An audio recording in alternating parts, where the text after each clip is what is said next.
Okay, അപ്പം നമുക്ക് തുടങ്ങാം.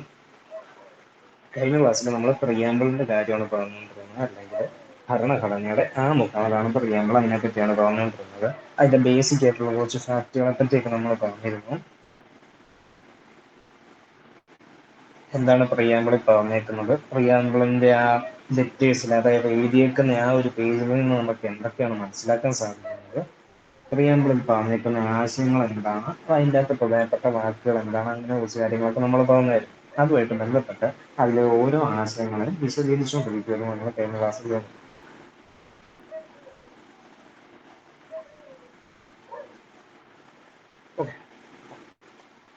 നമ്മുടെ ഭരണഘടനയുടെ ആമുഖത്തിലെ സൂചിപ്പിച്ചിരിക്കുന്ന പ്രധാനപ്പെട്ട വാക്കുകളാണ് സ്ക്രീൻ കൊടുത്തേക്കുന്നത്. അതിനെപ്പറ്റി നമ്മൾ പറഞ്ഞായിരുന്നു. ആമുഖത്തിൽ തന്നെ ബോൾഡ് ചെയ്ത് കടുത്ത അക്ഷരങ്ങളിൽ കൊടുത്തിട്ടുണ്ടായിരുന്നു.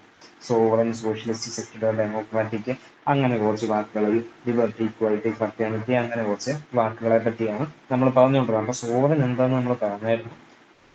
അതിന്റെ മലയാളം വാക്ക് എന്ന് പറഞ്ഞാൽ പരമാധികാരം എന്നാണ് ഉദ്ദേശിക്കുന്നത്. അതായത് ഒരു രാജ്യം അതിന്റെ എല്ലാ കാര്യങ്ങളും ചെയ്യാനായിട്ട് സ്വതന്ത്രമായിരിക്കുകയും മറ്റൊരു രാജ്യത്തെ അല്ലെ മറ്റൊരു അധികാരത്തെ ആശ്രയിക്കാതിരിക്കുകയും ചെയ്യുന്ന ഒരു അവസ്ഥയാണ് സോവറിൻ. ഇപ്പൊ ഇന്ത്യയെ സംബന്ധിച്ച് പറയുകയാണെങ്കിൽ ഇന്ത്യക്ക് പോലും മറ്റാരുമില്ല, മറ്റൊരു അധികാര കേന്ദ്രമില്ല, ഒരു രാജ്യമില്ല, ഒരു രാജാവില്ല, രാജ്ഞിയില്ല, മറ്റൊരു നേതാവും ഇല്ല. അതാണ് ഇന്ത്യ ഒരു സോവറിനാണ്, പരമാധികാര രാജ്യമാണെന്ന് പറയുന്നത്. പക്ഷെ സ്വാതന്ത്ര്യത്തിന് മുമ്പ് ഇന്ത്യയുടെ എല്ലാ അധികാരങ്ങളുടെയും മുകളിൽ, അല്ലെങ്കിൽ ഏറ്റവും മുകളിൽ അധികാര കേന്ദ്രമായിട്ട് ബ്രിട്ടീഷ് പാർലമെന്റ് ഉണ്ടായിരുന്നു. അതിന് മുകളിൽ ബ്രിട്ടീഷ് രാജ്ഞി അല്ലെ രാജാവ് ഉണ്ടായിരുന്നു. ഇപ്പോൾ സ്വാതന്ത്ര്യത്തിന് ശേഷം, ഭരണഘടന നിലവിൽ വന്നതിന് ശേഷം ഇന്ത്യ സോവറിനാണ്. ഇന്ത്യക്ക് മുകളിൽ ആരുമില്ല. ഇന്ത്യക്ക് അതിൻ്റെതായിട്ടുള്ള കാര്യങ്ങൾ ചെയ്യാനായിട്ട് മറ്റാരെയും ആശ്രയിക്കേണ്ടതോ അവരുടെ ഒന്നും അഭിപ്രായം കേൾക്കേണ്ടതോ ആയിട്ടില്ല. അതാണ് സോവറിൻ എന്ന് പറഞ്ഞ വാക്കുകൊണ്ട് ഉദ്ദേശിക്കുന്നത്. ഇന്ത്യ ഒരു സോവറിൻ, പരമാധികാര രാജ്യമാണെന്ന് പറഞ്ഞാൽ ഇതാണ് ഉദ്ദേശിക്കുന്നത്. ഇനി സോഷ്യലിസ്റ്റ് എന്താണെന്ന് നമ്മൾ കഴിഞ്ഞ ക്ലാസ്സിൽ പറഞ്ഞത്. സോഷ്യലിസം എന്താണെന്ന് നമുക്ക് എല്ലാവർക്കും അറിയാം. ഒരു രാജ്യത്ത് തുല്യത, ഇക്വാളിറ്റി, ജനങ്ങൾ തമ്മിൽ ഇക്വാളിറ്റി ഒക്കെ വരുത്താനായിട്ട് ഉൽപാദനവുമായിട്ട് ബന്ധപ്പെട്ട കാര്യങ്ങളും സാമ്പത്തികമായിട്ടുള്ള കാര്യങ്ങളിലെല്ലാം സർക്കാർ ഇടപെടുകയും ഉണ്ടാകുന്ന ഉൽപാദനത്തിൽ നിന്നൊക്കെ കിട്ടുന്ന വരുമാനം എല്ലാ ജനങ്ങൾക്കുമായിട്ട് തുല്യമായിട്ടൊക്കെ വീതിച്ചു കൊടുക്കുക എന്നുള്ള ഒരു കൺസെപ്റ്റൊക്കെയാണ് സോഷ്യലിസം കൊണ്ട് ഉദ്ദേശിക്കുന്നത്. അതിന്റെ ഏറ്റവും അടുത്ത ഒരു രീതി, അതായത് സോഷ്യലിസത്തോടെ ഏറ്റവും ചേർന്ന് നിൽക്കുന്ന ഒരു രീതിയൊക്കെ അഡാപ്റ്റ് ചെയ്ത് റഷ്യയിലൊക്കെ ആയിരുന്നു. റഷ്യയിലപ്പം എല്ലാ ഉൽപാദനമായിട്ട് ബന്ധപ്പെട്ട് സാമ്പത്തിക കാര്യങ്ങളൊക്കെ അവിടുത്തെ സർക്കാരാണ് നിയന്ത്രിച്ചുകൊണ്ടിരുന്നത്. പക്ഷെ ഇന്ത്യയിലെ സോഷ്യലിസം എന്ന് പറഞ്ഞാൽ അങ്ങനെയല്ല. ഇന്ത്യയിലെ സർക്കാർ മാത്രമല്ല, സർക്കാരിനോടൊപ്പം തന്നെ സ്വകാര്യ വ്യക്തികളും കൂടി ഉൽപാദനത്തെ, സാമ്പത്തിക ആയിട്ടുള്ള ആ മേഖലയും പങ്കെടുക്കുന്ന ഒരവസ്ഥയായിരുന്നു ഇന്ത്യ. അപ്പോൾ ഒരു മിക്സഡ് എക്കോണമിയാണ് ഇന്ത്യയിൽ. സർക്കാരുമുണ്ട്, പ്രൈവറ്റ് വ്യക്തികളുണ്ട്. അത്തരം ഒരു സോഷ്യലിസം ആയിരുന്നു ഇന്ത്യയിൽ. ഇനി സോഷ്യലിസം എന്തുകൊണ്ടാണ് നമ്മുടെ ഭരണഘടനയിൽ അല്ലെങ്കിൽ നമ്മുടെ രാജ്യത്തിൽ ഒരു ആശയമായിട്ട് ഉൾക്കൊള്ളിച്ചത്? അതായത് ജനങ്ങൾ തമ്മിലുള്ള ഇനിക്വാളിറ്റി, അവർ തമ്മിലുള്ള ആ ഒരു വ്യത്യാസം, സാമ്പത്തികമായിക്കോട്ടെ സാമൂഹികമായിക്കോട്ടെ, അത്തരമുള്ള കാര്യങ്ങളൊക്കെ മാറ്റുക, അല്ലെങ്കിൽ അതിനൊരു അവസാനം കാണുക, പട്ടിണിയും ദാരിദ്ര്യവും ഇല്ലാതാക്കുക, രോഗങ്ങളും അത്തരം അവസ്ഥകളെല്ലാം ഇല്ലാതാക്കി ജനങ്ങൾക്ക് ഒരു ബെറ്റർ ആയിട്ടുള്ള ഒരു ജീവിക്കാനുള്ള അവസരവും ആ ഒരു സാഹചര്യമൊക്കെ ഉണ്ടാക്കി കൊടുക്കുക എന്നൊക്കെയുള്ള ലക്ഷ്യത്തിലാണ് നമ്മൾ ഈ സോഷ്യലിസം എന്ന് പറഞ്ഞ ആശയം നമ്മുടെ ഭരണഘടനയിൽ ഉൾപ്പെടുത്തിയിരിക്കുന്നത്. അതാണ് അപ്പം ഇന്ത്യ ഒരു സോഷ്യലിസ്റ്റ് രാജ്യം എന്ന് പറഞ്ഞാൽ ഉദ്ദേശിക്കുന്ന ഇതാണ്. ഇനി സെക്യുലറിന്റെ മലയാളം നമുക്കറിയാം, മതേതര. ഇന്ത്യ ഒരു മതേതര രാജ്യമാണ് അതുകൊണ്ട് ഉദ്ദേശിക്കുന്നത്. ഇപ്പൊ ഏറെ നമ്മുടെ ലോകത്ത് ഇപ്പൊ ഏത് രാജ്യങ്ങൾ എടുത്തു കഴിഞ്ഞാലും ഇന്ത്യയിലുള്ള മതങ്ങളോ ആശയങ്ങളോ, ഓരോ മതത്തിലും തന്നെ വ്യത്യസ്ത ആശയങ്ങളും വ്യത്യസ്ത രീതികളും ഉണ്ട്. അപ്പം ഇത്രയേറെ വൈവിധ്യമുള്ള മറ്റൊരു രാജ്യം ഈ ലോകത്ത് ഇതുവരെ ഉണ്ടായിട്ടില്ല, ഇപ്പോഴില്ല. അപ്പൊ ഇത്തരം ഒരു രാജ്യത്തിന് മുന്നോട്ട് പോകണമെങ്കിൽ ജനങ്ങൾ തമ്മിൽ സമാധാനം ഉണ്ടാവണം എന്ന് മാത്രമല്ല, ഇന്ത്യ ഉണ്ടായപ്പം നമുക്ക് എല്ലാവർക്കും അറിയാം, മതത്തിന്റെ പേരിൽ രാജ്യം വിഭജിക്കപ്പെടുകയും അതിന്റെ പേരിൽ കലാപങ്ങളൊക്കെ ഉണ്ടാവുകയൊക്കെ ചെയ്തതാണ്. പിന്നീട് രൂപപ്പെടാൻ പോകുന്ന ഇന്ത്യ എന്ന് പറഞ്ഞാൽ ജനങ്ങൾ തമ്മിൽ സമാധാനമൊക്കെ നിലനിൽക്കേണ്ടതുണ്ട്, അവർ തമ്മിൽ ഒരുമിച്ച് ജീവിക്കേണ്ടതുണ്ട്. അതിനൊക്കെയായിട്ട് ഇന്ത്യ ഒരു മതേതര രാജ്യമായിട്ട് മുന്നോട്ട് പോകുമെന്ന് നമ്മുടെ ഭരണഘടന ഒന്നിച്ചവർക്ക് മനസ്സിലായിരുന്നു. അതുകൊണ്ടാണ് ഇന്ത്യ ഒരു മതേതര രാജ്യമായിരിക്കുന്നത്. ഇവിടെയുള്ള എല്ലാ മതങ്ങൾക്കും അവരുടേതായിട്ടുള്ള സ്ഥാനം ഉണ്ടായിരിക്കും. അവയ്ക്ക് പ്രവർത്തിക്കാനും അവർ ഏത് ജനങ്ങളായിക്കോട്ടെ അവർക്ക് സ്വന്തം മതത്തിൽ സ്വന്തം വിശ്വാസത്തിൽ മുന്നോട്ട് പോകാനുമുള്ള അവകാശം ഉണ്ടായിരിക്കും. അതാണ് ഇന്ത്യ ഒരു സെക്യുലറാണ്, മതേതരത്വ രാജ്യമാണെന്ന് പറയുന്നതുകൊണ്ട് ഉദ്ദേശിക്കുന്നത്. ഇനി നമ്മൾ കഴിഞ്ഞ ക്ലാസ്സിൽ പറഞ്ഞായിരുന്നു യൂറോപ്പിലൊക്കെയുള്ള സെക്യുലറിസം എന്ന് പറഞ്ഞാൽ അവിടെ പൊതുവായിട്ടുള്ള രീതികളിൽ അല്ലെങ്കിൽ ഒരു പബ്ലിക് ആയിട്ടൊന്നും ഒരു മതത്തിനും ഒരു സ്ഥാനമില്ല, അല്ലെങ്കിൽ രാജ്യം ഒരു മതത്തിനും പ്രൊമോട്ട് ചെയ്യുന്നില്ല. അങ്ങനെ ഒരു അവസ്ഥയാണ് ഫ്രാൻസ് ഒക്കെ പോലെയുള്ള രാജ്യങ്ങളിൽ സെക്യുലറിസം അല്ലെ മതേതരത്വം കൊണ്ട് ഉദ്ദേശിക്കുന്നത്. പക്ഷെ ഇന്ത്യയുടെ മതേതരത്വം അങ്ങനെയല്ല. നമ്മുടെ രാജ്യം, നമ്മുടെ സർക്കാർ എല്ലാ മതങ്ങളെയും ഒരുപോലെ ബഹുമാനിക്കാൻ, ആ മതങ്ങൾക്ക് നിലനിന്ന് പോകാനും അവയ്ക്ക് അവരുടെ വിശ്വാസത്തിൽ മുന്നോട്ട് പോകാനൊക്കെയുള്ള അവസരം സർക്കാർ അനുവദിക്കുന്നുണ്ട്, അതിനെ ബഹുമാനിക്കുന്നുണ്ട്. അപ്പം ഒരു പോസിറ്റീവ് ആയിട്ടുള്ള ഒരു നമ്മുടെ സർക്കാർ മതങ്ങളോട് പോസിറ്റീവ് ആയിട്ടുള്ള കൺസെപ്റ്റ് ആണ്. നിങ്ങളെല്ലാവരും നിലനിന്നോളൂ, നിങ്ങളെല്ലാവരും മുന്നോട്ട് പൊക്കോളൂ എന്നുള്ള ഒരു അവസ്ഥയാണ് നമ്മുടെ രാജ്യത്തിൻ്റെത്. അതാണ് ഇന്ത്യയിലെ മതേതരത്വം യൂറോപ്പിലെ മതേതരത്വം അല്ലെ പാശ്ചാത്യ മതേതരത്വം തമ്മിലുള്ള വ്യത്യാസം. അതാണ് നമ്മൾ എല്ലാ മതങ്ങൾക്കും ഒരുമിച്ച് മുന്നോട്ട് പോകാനും പ്രവർത്തിക്കാനും ഒരു ബഹുമാനത്തോടെയൊക്കെയാണ് നമ്മുടെ രാജ്യം കാണുന്നത്. അതാണ് നമ്മുടെ മതേതരത്തിന്റെ ഒരു മേന്മ എന്ന് തന്നെ വേണമെങ്കിൽ പറയാം. അടുത്തതായിട്ട് നമ്മുടെ ഭരണഘടനയിൽ പറയുന്നത് ഇന്ത്യ ഒരു സോവറിൻ എന്താണെന്ന് നമ്മൾ സോഷ്യലിസ്റ്റ് രാജ്യമാണെന്നുള്ളതിന്റെ അർത്ഥം പറഞ്ഞു, സെക്യുലർ ആണെന്ന് പറഞ്ഞു. ഇന്ത്യയിൽ സോവറിൻ സോഷ്യലിസ്റ്റ് ഡെമോക്രാറ്റിക് ആണ്. ഡെമോക്രാറ്റിക് എന്താ നമുക്ക് നമ്മൾ ഈ പറഞ്ഞേക്കുന്ന മക്കളെ ഏറ്റവും കൂടുതൽ കേട്ടിട്ടുള്ള ഡെമോക്രാറ്റിക് ഡെമോക്രസി ജനാധിപത്യം എന്നുള്ള ആ ഒരു കാര്യം. അപ്പൊ അത് തന്നെ ജനങ്ങളുടെ ഏറ്റവും ഉയർന്ന പവർ, സുപ്രീം പവർ ജനങ്ങളായിരിക്കും ഈ അധികാരം കൈയാളുന്നത്. ഭരണം നിയന്ത്രിക്കുന്നത് ജനങ്ങളായിരിക്കും. ജനങ്ങളാലാണ് ഭരിക്കപ്പെടുന്നത്, ജനങ്ങൾ തന്നെയാണ് ഭരിക്കുന്നത്. ആ ഒരർത്ഥത്തിലൊക്കെയാണ് ഡെമോക്രസി അല്ലെങ്കിൽ ജനാധിപത്യം എന്നുകൊണ്ട് ഉദ്ദേശിക്കുന്നത്. ജനാധിപത്യത്തിന്റെ ഓപ്പോസിറ്റ് രാജാക്കന്മാരുടെയൊക്കെ ആധിപത്യം അല്ലെങ്കിൽ ഒരു ഏകാധിപതിയുടെയൊക്കെ ആധിപത്യം.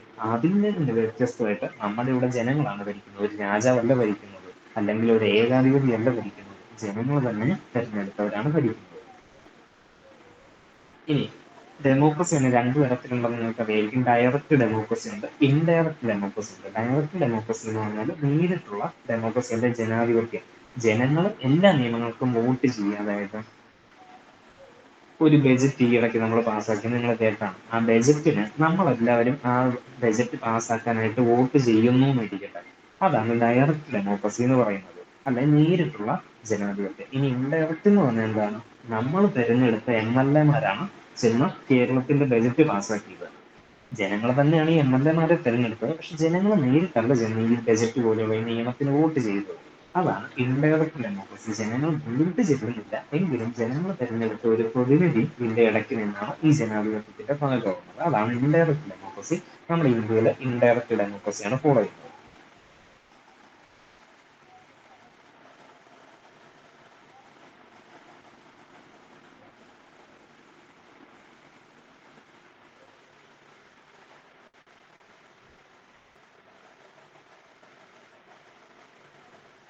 ഇനി ഇന്ത്യയിൽ ജനാധിപത്യം ഉണ്ടെന്നുള്ളതിന്റെ ഒന്ന് ഇതാണ് ഇപ്പം നമ്മൾ പറഞ്ഞത്. നമ്മൾ ഇലക്ഷൻ വഴി തെരഞ്ഞെടുക്കുന്ന പ്രതിനിധിയാണ് ഈ നിയമങ്ങൾ പാസ്സാക്കുന്നത്, അല്ലെ രാജ്യത്തെ ഭരിക്കുന്ന കാര്യങ്ങളൊക്കെ നിയന്ത്രിക്കുന്നത്. അത് ജനാധിപത്യത്തിന്റെ ഒരു ഉപയോഗം. പിന്നെ യൂണിവേഴ്സൽ ആൽബർട്ട് ഫ്രാഞ്ചൈസ് നമ്മൾ ഭരണഘടനയുടെ ടീച്ചേഴ്സ് വന്നപ്പോൾ പറഞ്ഞായിരുന്നു പ്രായപൂർത്തി വോട്ടവകാശം ഇവിടെ എല്ലാവർക്കും ഉണ്ട്. 18 വയസ്സ് കഴിഞ്ഞ ഏതൊരു വ്യക്തിക്കും വോട്ട് ചെയ്യാനുള്ള അവകാശമുണ്ട്. അതും ഈ ജനാധിപത്യത്തിന്റെ ഒരു ഭാഗമാണ്. എല്ലാ ജനങ്ങൾക്കും, അതായത് 18 വയസ്സെന്ന് വെച്ചേക്കുന്നത് എന്താണ്? ജനങ്ങൾക്ക് ഒരു വിവേകവും ഒരു മച്യൂരിറ്റി ഒക്കെ ഉണ്ടാവുന്ന ഒരു പ്രായമാണ്. അല്ലാതെ നമ്മുടെ ഇവിടുത്തെ ആ പ്രായത്തിൽ താഴെയുള്ളവർക്ക് വോട്ട് ചെയ്യാൻ അധികാരം കൊടുക്കട്ടോ അവരോട് വിവേചനം കാണിച്ചല്ല. അവർക്ക് കാര്യങ്ങളെ പറ്റിയൊക്കെ ഒരു അറിവും വിവരമൊക്കെ എത്തുന്ന പ്രായത്തിന് ശേഷം വോട്ടവകാശം കൊടുക്കുക, അല്ലാതെ വിവേചനം കാണിച്ചതല്ല. പക്ഷെ ആ ഒരു അറിവുള്ള 18 വയസ്സിന് പ്രായം അതിൽ കൂടുതലുള്ള എല്ലാവർക്കും പ്രായപൂർത്തി വോട്ടവകാശമുണ്ട്. എല്ലാ ജനങ്ങൾക്കും എന്താണ് ഈ രാജ്യത്ത് നടക്കുന്നതെന്ന് തെരഞ്ഞെടുക്കാനുള്ള ആ ഒരു അവകാശമുണ്ട്. അതാണ് യൂണിവേഴ്സൽ അഡൾട്ട് വഴി നമുക്ക് കിട്ടുന്നത്. അതുവഴി നമ്മൾ ഇലക്ഷനിൽ പങ്കെടുക്കുന്നു. നമ്മുടെ ഇവിടുത്തെ ഇലക്ഷൻസ് എപ്പോഴും നടക്കുന്നതാണ്, എല്ലാ 5 വർഷം കൂടുമ്പോഴും. നിയമസഭയുടെ, ലോക്സഭയുടെ, പഞ്ചായത്തിന്റെ ഒക്കെ ഇപ്പം ഈ വർഷമാണെങ്കിൽ പഞ്ചായത്തിൽ നടക്കാൻ പോവുകയാണ്. അടുത്ത 26-ലാകുമ്പോഴത്തേക്കും നമ്മുടെ നിയമസഭയുടെ നടക്കാൻ പോകുന്നത്. ഇതെന്ന് പറഞ്ഞാൽ സുതാര്യമായിട്ട് ചില രാജ്യങ്ങൾ കണക്ക് കാണാം. അവിടുത്തെ ഭരണാധികാരി തന്നെയായിരിക്കും ഈ ഇലക്ഷനുകളെ നിയന്ത്രിക്കുന്നത്. അപ്പൊ അദ്ദേഹം തന്നെ തീരുമാനിക്കും ഇങ്ങനെയാണ് ഈ ഇലക്ഷന്റെ ഫലം വരാൻ പോകുന്നത്, എനിക്ക് അനുകൂലമായിട്ടായിരിക്കും. അങ്ങനത്തെ ഒരു രീതിയിൽ ഉള്ള ഒരു ഇലക്ഷൻ അല്ല നമ്മുടെ ഇവിടെ. സുതാര്യമായിട്ടുള്ള എല്ലാവർക്കും തങ്ങളുടെ വോയിസ് അല്ലെങ്കിൽ നമ്മുടെ ശബ്ദത്തിന് ആ ഒരു മൂല്യമുള്ള ഒരു രാജ്യത്ത് തന്നെയാണ് നമ്മൾ ജീവിക്കുന്നത്. അപ്പം പീരിയോഡിക് ഇലക്ഷൻസ് ഉണ്ട്. പിന്നെ മറ്റേ നമ്മുടെ ഇവിടെ നിയമം, റൂൾ ഓഫ് ലോ എന്താണെന്ന് നമ്മൾ ടീച്ചേഴ്സ് പറഞ്ഞപ്പോൾ പറഞ്ഞായിരുന്നു. നിയമമായിരിക്കും ഏറ്റവും മുകളിൽ, നിയമത്തിന്റെ മുകളിൽ മറ്റാരുമില്ല, നിയമം എല്ലാവർക്കും ഒരുപോലെ ആയിരിക്കും ബാധകമാവുന്നത്. ഇതൊക്കെയാണ് റൂൾ ഓഫ് ലോയുടെ ഒന്ന്. അപ്പം നമ്മുടെ രാജ്യത്ത് ജനാധിപത്യത്തിന്റെ ഒരു ഫീച്ചർ റൂൾ ഓഫ് ലോ. അടുത്തത്, ഇതിനെല്ലാം സംരക്ഷിക്കാനായിട്ട് നമ്മുടെ ഇവിടെ ഒരു സ്വതന്ത്രമായിട്ടുള്ള നീതിന്യായ വ്യവസ്ഥയുണ്ട്. അപ്പം ഇത്തരം കാര്യങ്ങളൊക്കെ നമ്മുടെ ഇവിടുത്തെ ഡെമോക്രസിയുടെ ജനാധിപത്യത്തിന്റെ സവിശേഷതകൾ. അടുത്ത വാക്ക് റിപ്പബ്ലിക്. ഇന്ത്യ ഒരു സോവറൻ എന്താന്ന് പറഞ്ഞു, സോഷ്യലിസ്റ്റ് എന്താന്ന് പറഞ്ഞു, സെക്യുലർ എന്താന്ന് പറഞ്ഞു, ഡെമോക്രാറ്റിക് എന്താന്ന് പറഞ്ഞു. അടുത്ത റിപ്പബ്ലിക്.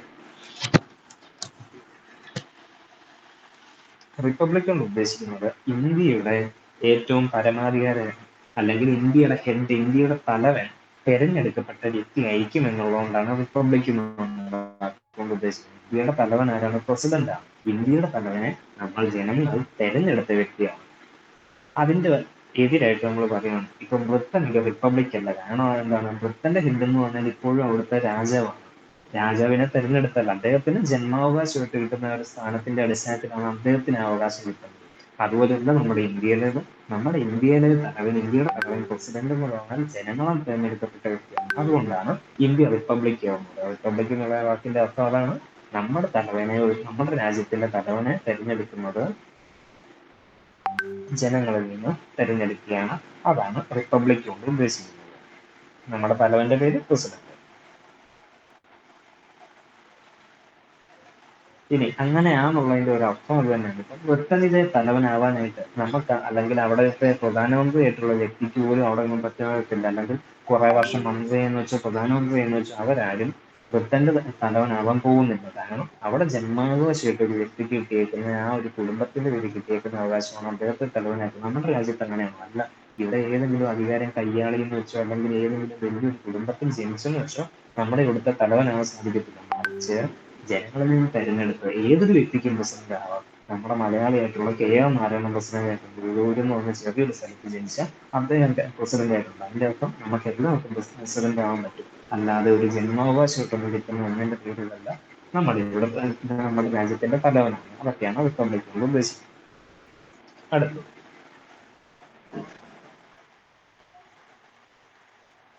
നമ്മളിപ്പോ പറഞ്ഞേക്കുന്നത്, ഇപ്പൊ ഈ ഭരണഘടനയുടെ ആമുഖമാണ് നമ്മൾ ഈ കണ്ടുകൊണ്ടിരിക്കുന്നത്. അതിൽ ഏറ്റവും ആദ്യം ബോൾഡ് ചെയ്തേക്കുന്ന കുറച്ച് വാക്കുകളെ പറ്റി നമ്മൾ പറഞ്ഞു. അതായത് sovereign, socialist, secular, democratic, republic ആണ് ഇന്ത്യ എന്നുള്ള രീതിയിൽ പറഞ്ഞേക്കുന്ന ആദ്യത്തെ ഒരു ഭാഗം നമ്മൾ പറഞ്ഞു.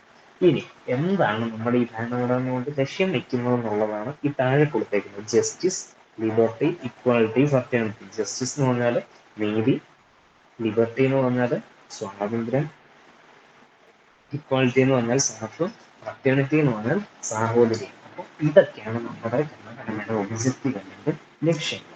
ഇതിനു മുമ്പ് നമ്മളിപ്പോൾ ഈ പറഞ്ഞ sovereign, socialist, secular, democratic, republic എന്ന് പറഞ്ഞാൽ ഇന്ത്യ എന്താണ്, ഇന്ത്യ എന്ന രാജ്യം ഏത് രീതിയിലുള്ള രാജ്യമാണെന്നുള്ളതിന്റെ ചില സവിശേഷതകളാണ് നമ്മൾ പറഞ്ഞത്. ഇനി ഇത്തരം ഒരു രാജ്യത്തിന്റെ ലക്ഷ്യം എന്താണെന്നാണ് നമ്മൾ ഇനി പറയുന്നത്. ഒന്നാമത്തെ വാക്ക് ജസ്റ്റിസ് അല്ലെങ്കിൽ നീതി എന്നുള്ളതാണ് അർത്ഥമാക്കുന്നത്. നീതിയും 3 തരത്തിലുണ്ടെന്നാണ്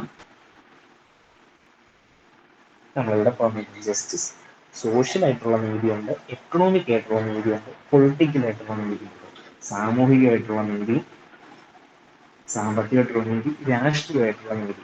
ഇനി എന്താണ് സാമൂഹികമായിട്ടുള്ള നീതി എന്ന് പറഞ്ഞു കഴിഞ്ഞാൽ?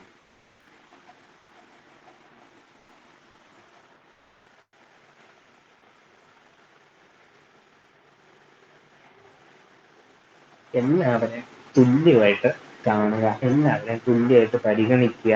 ഇവർ തമ്മിൽ മതത്തിന്റെയോ നാടിന്റെയോ ഭാഷയുടെയോ ഇത്തരം രീതികളിലൊന്നും വേർതിരിവൊന്നും ഇല്ലാത്ത ആ ഒരു അവസ്ഥ.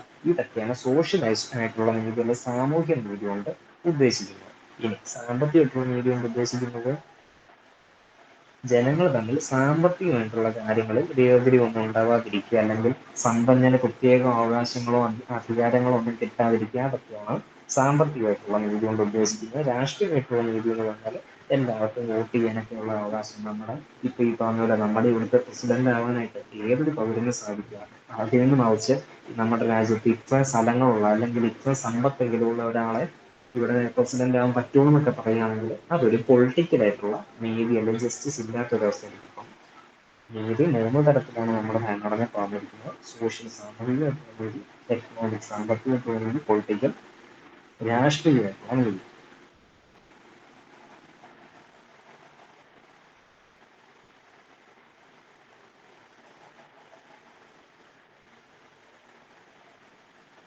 അതാണ് ഇവിടെ കൊടുത്തിരിക്കുന്നത്. സോഷ്യൽ ജസ്റ്റിസ് അല്ലെ സോഷ്യൽ സാമൂഹ്യ നീതി എന്ന് പറഞ്ഞാൽ എല്ലാവരെയും ഈക്വലായിട്ട് തന്നെ കാണുക, ഒരുമയോടെ കാണുക. അവര് തമ്മിൽ കാസ്റ്റിന്റെ, ജാതിയുടെ, മതത്തിന്റെ അത്തരം കാര്യങ്ങളിലൊന്നും വിവേചനമില്ലാത്ത അവസ്ഥ. സാമ്പത്തികത്തിലുള്ള നമ്മളിപ്പോൾ ഈ പറഞ്ഞത് സമ്പത്തിന്റെ പേരിൽ ആളുകളെ തമ്മിൽ വേർതിരിവൊന്നും ഇല്ല, അല്ലെങ്കിൽ സമ്പന്നന് കൂടുതൽ അധികാരങ്ങളോ അവകാശങ്ങളോ ഒന്നും ഇല്ലാത്ത അവസ്ഥ. രാഷ്ട്രീയമായിട്ടുള്ള നീതി, പൊളിറ്റിക്കൽ ജസ്റ്റിസ് എന്ന് പറഞ്ഞാല് എല്ലാ ജനങ്ങൾക്കും രാഷ്ട്രീയ കാര്യങ്ങൾ തുല്യം, എല്ലാവർക്കും ഇപ്പോൾ വോട്ട് ചെയ്യാൻ അവകാശം, അല്ലെങ്കിൽ ഏതെങ്കിലും രാഷ്ട്രീയ സ്ഥാനം കിട്ടാനുള്ള അവകാശം. ഇപ്പോഴത്തെ നമ്മുടെ പ്രധാനമന്ത്രി അദ്ദേഹം ഒരു ചായക്കടക്കാരായിരുന്നൊക്കെ നമ്മൾ ഇങ്ങനെ പറഞ്ഞിട്ട് കാണാറൊക്കെ ഉള്ളതാണ്. അപ്പോൾ അത്തരം ഒരു ബാക്ക്ഗ്രൗണ്ടിൽ നിന്ന് വന്ന വ്യക്തിക്ക്, അല്ലെങ്കിൽ ഇപ്പോൾ പിണറായി വിജയനാണെങ്കിൽ അദ്ദേഹം ചെത്തു തൊഴിലാളിയുടെ മകനാണൊക്കെ എന്ന് പറയുന്നത്. അപ്പം അത്തരം അവസ്ഥകളിൽ വന്നവർക്ക് നമ്മുടെ രാജ്യത്ത് വലിയ വലിയ സ്ഥാനങ്ങളിൽ എത്താനൊക്കെയുള്ള അവകാശം. അതാണ് രാഷ്ട്രീയമായിട്ടുള്ള നീതി അല്ലെ ജസ്റ്റിസ് കൊണ്ട് ഉദ്ദേശിക്കുന്നത്.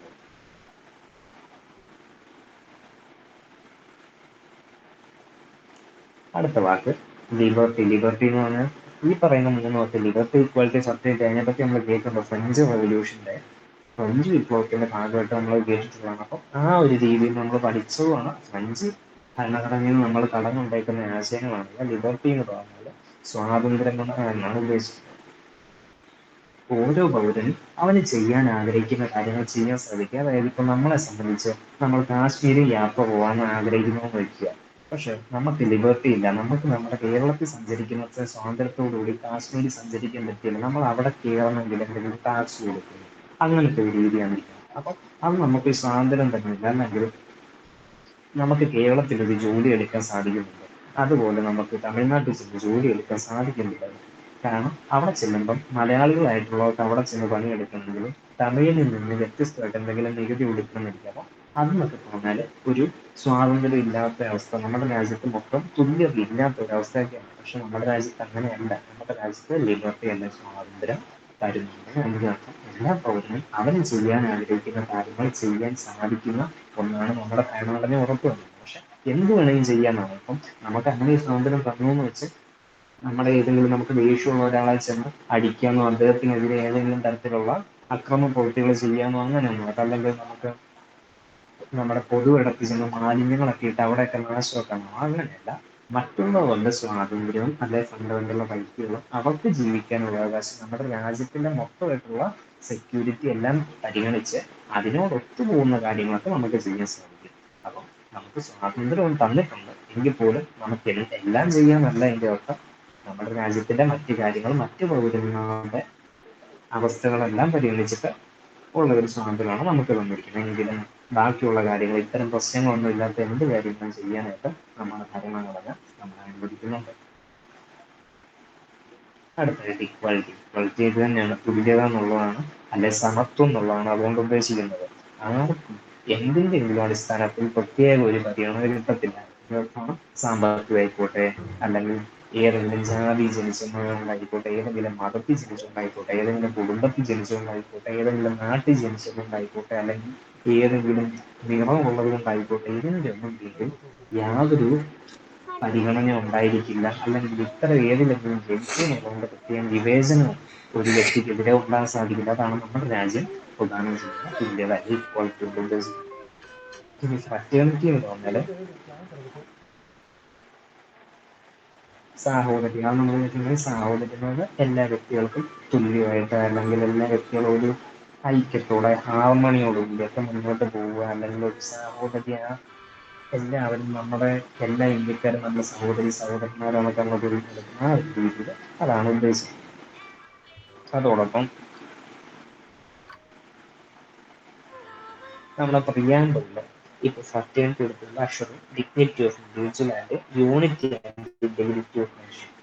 സാഹോദരി ഉറപ്പാക്കുമ്പോൾ തന്നെ ഓരോ വ്യക്തിക്കും അന്തസ്സോടുകൂടി ജീവിക്കാനായിട്ട് അവന്റെ എല്ലാ അവകാശങ്ങളോടും കൂടി ജീവിക്കാനായിട്ട് നമ്മുടെ ഭരണഘടന ഉറപ്പ് നൽകുന്നുണ്ട്. അപ്പം നമ്മൾ ഈ സാഹോദര്യം വളർത്തുന്നത് എന്തിനു വേണ്ടിയിട്ടാണ്? നമ്മുടെ രാജ്യം ഇപ്പോൾ ഒന്നായിട്ട് ഇരിക്കാനായിട്ട്, യൂണിറ്റി ആൻഡ് ഇന്റഗ്രിറ്റി, ഒരു സമത്വത്തിന്, അല്ലെങ്കിൽ നമ്മുടെ രാജ്യം ഒന്നായിട്ട് ഒരുമയോടെ മുന്നോട്ട് പോകാൻ വേണ്ടിയിട്ടാണ് ഈ ഫാറ്റേണിറ്റി എന്ന കൺസെപ്റ്റ് നമ്മൾ എടുത്തിരിക്കുന്നത്. അപ്പം ഫാറ്റേണിറ്റി എന്ന സഹോദരനാണ് ഉദ്ദേശിക്കുന്നത്. ഇതിന്റെ അടിസ്ഥാനത്തിൽ എല്ലാവരും ഒരു ബ്രദർഹുഡ്, സഹോദരി സഹോദരന്മാരാണെന്നുള്ള ഒരു കൺസെപ്റ്റാണ്. അതിന്റെ ലക്ഷ്യം എന്ന് പറഞ്ഞാൽ നമ്മുടെ രാജ്യം ഒരുമയോട് മുന്നോട്ട് മുന്നോട്ട് unity and integrity of nation. അതോടൊപ്പം എല്ലാ വ്യക്തികൾക്കും അന്തസ്സോടുകൂടിയൊക്കെ ജീവിക്കാനുള്ളതിന്റെ കൂടി വേണ്ടിയിട്ടാണ് ഈ സാഹോദര്യം എന്ന് പറയുന്നത് ആ ഒരു രീതി നമ്മൾ എടുത്തിട്ടുണ്ട്. അല്ലാതെ ഒന്നും വരത്തില്ല. ഇവന്മാർ ചുമ്മാ ഒരു പ്രോഡക്റ്റ് എടുത്തിട്ട് വെറുതെ അതാണ് അപ്പം നമുക്ക് ഈ സൈഡിലേക്ക് ഭരണഘടനയുടെ വാക്കുകളെ പറ്റി പറയാനുള്ളത്. സോവറൻ, സോഷ്യലിസ്റ്റ്, സെക്യുലർ, തകർക്കുന്നില്ല ഈ ഒരു സാധനത്തെ ഡെമോക്രാറ്റിക്, പറ്റി. റിപ്പബ്ലിക്, അത് ഞാൻ മനസ്സിലാക്കി. Justice, liberty, equality, freedom. ഇതിനെപ്പറ്റിയൊക്കെ മുമ്പോട്ട് ഇങ്ങനത്തെ വരാം. സാധനങ്ങളൊക്കെ ഇതിനെപ്പറ്റി വരണം. എന്തെങ്കിലും ഡൗട്ട് ഉണ്ടെങ്കിൽ നമുക്കല്ലാതെ ഇപ്പം ഈ മെൻറ്റേഴ്സുമായിട്ട് കോൺടാക്ട് ചെയ്ത് ചോദിച്ചാൽ ഇത് ഏതെങ്കിലും വാക്കിൽ നിങ്ങൾക്ക് നോട്ട് ഇതാണ് വായിച്ചിട്ട് ഇത്. എന്തെങ്കിലും ഡൗട്ട് വരുമോ, അല്ലെങ്കിൽ എന്തെങ്കിലും ക്ലാരിഫിക്കേഷൻ വേണോ, അങ്ങനെയൊക്കെ ആണെങ്കിൽ നിങ്ങൾക്ക് മെൻറ്റേഴ്സായിട്ട് കോൺടാക്ട് ചെയ്യുകയും നമ്മുടെ പേഴ്സണൽ എന്തെങ്കിലും എവിടെയാ ഉടനെ സ്ഥലം നിങ്ങളെ എവിടെയാ? കോൺടാക്ട് ചെയ്യും. അപ്പോൾ കുറച്ചുകൂടി ആ ഒരു അപ്പോൾ നിങ്ങൾക്ക് കുറച്ചുകൂടി ഒരു ഇൻവോൾവ് ആവാനല്ല, ക്ലാസ്സിൽ കേൾക്കുന്നതിൻ്റെ എന്തെങ്കിലും ഡൗട്ട് ഉണ്ട് ചോദിക്കാനൊക്കെ ഉള്ള ഒരു അവസരം ഉണ്ടായിരിക്കും. അടുത്തായിട്ട് നമ്മുടെ ഭരണഘടനയുടെ ആമുഖത്തെ പറ്റി പ്രശസ്തരായിട്ടുള്ള കുറച്ച് പേര് പറഞ്ഞേക്കുന്ന, അല്ലെങ്കിൽ ആ ഒരു ഭരണഘടനയുടെ ആമുഖത്തെ വിശേഷിപ്പിച്ചേക്കുന്ന കുറച്ച് വിശേഷണങ്ങളുണ്ട്. ഇത് ചോദ്യത്തിൽ വരാറുള്ളതാണ്. ഭരണഘടനയുടെ ആമുഖത്തെ ഇങ്ങനെ വിശേഷിപ്പിച്ചതാര്, അല്ലെങ്കിൽ ഭരണഘടനയുടെ പ്രിയാമ്പിളിനെ ഇന്നയാള് വിശേഷിപ്പിച്ചതെന്ത്, ഇങ്ങനത്തെ രീതിയിൽ ചോദ്യങ്ങൾ വരാറുണ്ട്. അപ്പം ഇതൊന്നൊക്കെ ജസ്റ്റ് ഒന്ന് വായിച്ചു ഇതിന്റെ നോട്ട് വരുമ്പോൾ നിങ്ങളൊന്ന് റിവൈസ് ചെയ്ത് പഠിക്കുക എന്ന് വേണം. ഇങ്ങനെ ഓർത്തിരിക്കുക ഓരോ വ്യക്തിയും പറഞ്ഞേക്കുന്നത് എന്താണെന്ന് മാത്രമല്ല ഈ ഓപ്ഷനിൽ കാണുന്നതെല്ലാം നമ്മൾ ഇവിടെ ഈ പറയുന്ന രീതികൾ തന്നെ ഇരിക്കുന്നത്. ഓരോരുത്തരും പറയുന്നത് എന്തെന്ന് നമ്മളൊന്ന് മനസ്സിലാക്കി പഠിച്ചു വെക്കാനുള്ള അത്യാവശ്യമുണ്ട്. ഒന്നാമതായിട്ട് എന്നെ കൽക്കീവാല എന്ന് പറഞ്ഞ വ്യക്തി എന്താണ് ഭരണഘടനയുടെ ആമുഖത്തെ പറ്റി പറഞ്ഞത്? ഐഡന്റിറ്റി കാർഡ് ഓഫ് ദി കോൺസ്റ്റിറ്റ്യൂഷനാണ് എന്നെ കൽക്കീവാല. നാനി കൽക്കീവാല എന്ന് പറഞ്ഞു. ഇദ്ദേഹം എന്ന് പറഞ്ഞാൽ ഭരണഘടനാ കാര്യങ്ങളിലൊക്കെ അറിവുള്ള അല്ലെങ്കിൽ വിദഗ്ധനായിട്ടുള്ള വ്യക്തിയാണ്. അപ്പം എന്നെ കൽക്കീവാല എന്താണ് ആമുഖത്തെ വിശേഷിപ്പിച്ചത്? ഐഡന്റിറ്റി കാർഡ് ഓഫ് ദി കോൺസ്റ്റിറ്റ്യൂഷനാണ് എന്നെ കൽക്കീവാല വിശേഷിപ്പിച്ചത്. അടുത്തത് കെ എം മുൻഷി വിശേഷിപ്പിച്ചത് horoscope of our sovereign democratic republic. Horoscope എന്ന് പറഞ്ഞാൽ എന്താണ്? ജാതകം എന്നാണ് ഉദ്ദേശിക്കുന്നത്. ഐഡന്റിറ്റി കാർഡ് എന്താണെന്ന് നമുക്കറിയാമല്ലോ. നമ്മളെ ആ ഒരു തിരിച്ചറിയൽ രേഖ, ആ ഒരു തിരിച്ചറിയൽ എന്നുള്ള അർത്ഥത്തിലാണ് എന്നെ കൽക്കിയുടെ പറഞ്ഞിരിക്കുന്ന identity card of the constitution. തിരിച്ചറിയൽ രേഖയാണ് എന്താണ് നമ്മുടെ ഭരണഘടനയുടെ തിരിച്ചറിയൽ രേഖയാണ് അറിയാണ്ടത്.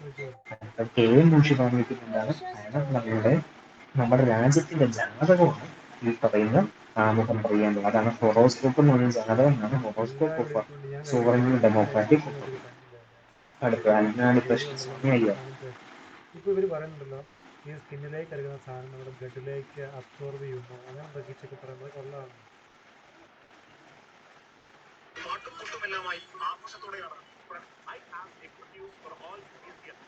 ഓക്കെ, അപ്പോൾ അൽനാടി കൃഷ്ണസ്വാമി അയ്യർ നമ്മുടെ ഭരണഘടനയെ പറയുന്നത് preamble to constitution expresses what we had thought or done so long. അതായത്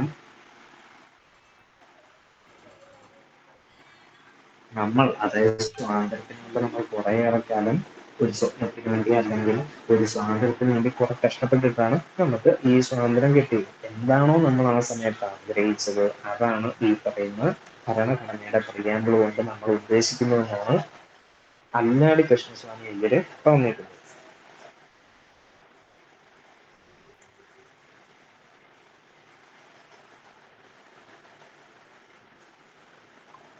അടുത്തത് പണ്ഡിറ്റ് ഠാക്കൂർദാസ് ഭാഗവ എന്ന് പറഞ്ഞ പറഞ്ഞിട്ടുണ്ട്. Preamble is the most precious part of the Constitution. It is the soul of the Constitution. It is a key to the Constitution. It is a jewel set in the Constitution. It is a proper yardstick with which one can measure the work of the Constitution. Pandit ഠാക്കൂർദാസ് ഭാഗവ പറയുന്നത് എന്താണെന്ന് വെച്ചാൽ ഈ ആമുഖമാണ് നമ്മുടെ ഭരണഘടനയിലെ ഏറ്റവും പ്രധാനപ്പെട്ട ഭാഗം എന്നാണ് അദ്ദേഹം പറയുന്നത്. അതോടൊപ്പം അദ്ദേഹം എന്താണ് പറയുന്നത്, ഈ ആമുഖം തന്നെയാണ് നമ്മുടെ ഭരണഘടനയുടെ ആത്മാവ്. ഈ ഭരണഘടനയുടെ ആത്മാവ് ഇന്നതാണ് പലരും പല രീതിക്ക് പറഞ്ഞിട്ടുണ്ട്. ഇപ്പൊ ഇദ്ദേഹത്തിന്റെ അഭിപ്രായമാണ് പറഞ്ഞത്. ചിലപ്പോൾ നമ്മളോട് ഇതിന് ഇദ്ദേഹത്തിന്റെ അഭിപ്രായമായിരിക്കും, അല്ലെങ്കിൽ അംബേദ്കർ ഏത് ഭാഗത്തെയാണ് നമ്മുടെ ഭരണഘടനയുടെ ആത്മാവെന്ന് പറഞ്ഞത്. ഓരോരുത്തരും അവരുടെ രീതിക്ക് ഓരോന്നാണ് പറഞ്ഞേക്കുന്നത്. നമ്മൾ എല്ലാം പഠിക്കേണ്ടതുണ്ട്. ഹരീഷ് ചോദ്യത്തിൽ ഏത് വരുന്നു ആ രീതിയിൽ പറയുക. ഇപ്പം താക്കൂബാസ് മാധവ് പറഞ്ഞിരിക്കുന്നത് നമ്മുടെ ഭരണഘടനയുടെ ആത്മാവെന്ന് പറഞ്ഞാൽ പ്രിയാമ്പിളാണ്, അല്ലെങ്കിൽ ആമുഖമാണ്. നമ്മുടെ ഭരണഘടനയുടെ താക്കോല് നമ്മുടെ ഭരണഘടനയുടെ താക്കോലും ഈ ആമുഖം തന്നെയാണ്. ഒപ്പം നമ്മുടെ ഭരണഘടനയിലുള്ള ഒരു ജൂവലാണ്, അല്ലെങ്കിൽ രത്നമാണ് ഈ പറയുന്ന ആമുഖം. നമ്മുടെ ഭരണഘടനയെ വിലയിരുത്താനും നമ്മുടെ ഭരണഘടനയുടെ മൂല്യം അളക്കാനുമുള്ള ഒരു അളവുകോലാണ് ഈ പറയുന്ന പ്രിയാമ്പിൾ എന്നാണ് ഇദ്ദേഹം പണ്ഡിറ്റ് താക്കൂർദാസ് മാധവ് പറഞ്ഞത്. അപ്പൊ ഒന്നുകൂടി പറയാം, പണ്ഡിറ്റ് താക്കൂർദാസ് മാധവ് നമ്മുടെ ആമുഖത്തെപ്പറ്റി പറഞ്ഞേക്കുന്നത് നമ്മുടെ ഭരണഘടനയുടെ ഏറ്റവും പ്രധാനപ്പെട്ട ഏറ്റവും പ്രഷ്യസ് ആയിട്ടുള്ള ഭാഗമാണ് ഈ പറയുന്ന പ്രിയാമ്പിൾ. ഒപ്പം നമ്മുടെ ഭരണഘടനയുടെ ആത്മാവാണ്, സോളാണ് ഈ പറയുന്ന പ്രിയാമ്പിൾ. അതോടൊപ്പം നമ്മുടെ ഭരണഘടനയുടെ താക്കോലാണ്, കീയാണ്. ഇത് വെച്ചാണ് നമ്മൾ ഭരണഘടനയെ തുറക്കേണ്ടത് ആ ഒരു അർത്ഥത്തിലൊക്കെ. ഒപ്പം നമ്മുടെ ഭരണഘടനയിലെ രത്നമാണ്. അതോടൊപ്പം നമ്മുടെ ഭരണഘടന അളക്കാനുള്ള അളവുകോലാണ് ഈ ആമുഖം. ഇതൊക്കെ പണ്ഡിറ്റ് താക്കൂർദാസ് മാധവ് പറഞ്ഞത്. അപ്പൊ ഇതിൽ ഏതെങ്കിലും ഒരു വിശേഷണം ചിലപ്പോൾ ചോദിക്കാൻ സാധ്യതയുള്ളൂ, എങ്കിലും അതെല്ലാം ഒന്ന് പഠിച്ചു വെച്ചോളുക. അദ്ദേഹം പിന്നെ ആത്മാവാന്ന് പറഞ്ഞ് ഇദ്ദേഹം പറഞ്ഞു പ്രിയാമ്പിളാണ് ആത്മാവെന്ന്, അംബേദ്കർ പറയുന്നത് മറ്റൊരു ഭാഗമായിരിക്കും. അപ്പൊ നമ്മൾ പഠിക്കുന്നുണ്ട്.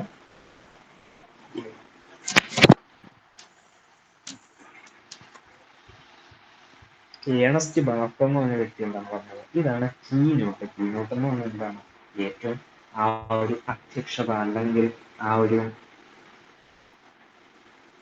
ഏറ്റവും പ്രധാനപ്പെട്ട ആ ഒരു അർത്ഥത്തിലാണ് ഇദ്ദേഹം വിശേഷിപ്പിച്ചിരുന്നത്. അപ്പൊ ഏണസ്റ്റ് ബാഫർ വന്നേക്കുന്നത് ഇത് കീനോട്ടാണ്, അല്ലെങ്കിൽ അത്രയേറെ പ്രധാനപ്പെട്ട ഒരു ഭാഗമാണെന്നൊക്കെയാണ് ഇതുകൊണ്ട് ഉദ്ദേശിച്ചിരിക്കുന്നത് ഏണസ്റ്റ് ബാഫർ. അപ്പം ഇവരെല്ലാം പറഞ്ഞേക്കുന്നത് നമുക്ക് പരിശോധിക്കുക. എന്നെ പരിധിപോലെ എന്താണ് പറഞ്ഞേക്കുന്നത്, ഭരണഘടനയുടെ തിരിച്ചറിയൽ രേഖയാണ്, ഐഡന്റിറ്റി കാർഡാണെന്നാണ് എന്നെ പരിധിപോലെ പറഞ്ഞേക്കുന്നത്.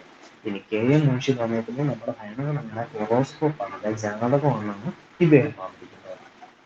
കല്യാണി കൃഷ്ണസ്വാമി എഴുതുന്നുണ്ട് അംബേദ്കറോടൊപ്പം നമ്മുടെ ഭരണഘടനാ ഡ്രാഫ്റ്റിംഗ് കമ്മിറ്റിയിലൊക്കെ ഉണ്ടായിരുന്ന വ്യക്തിയാണ്.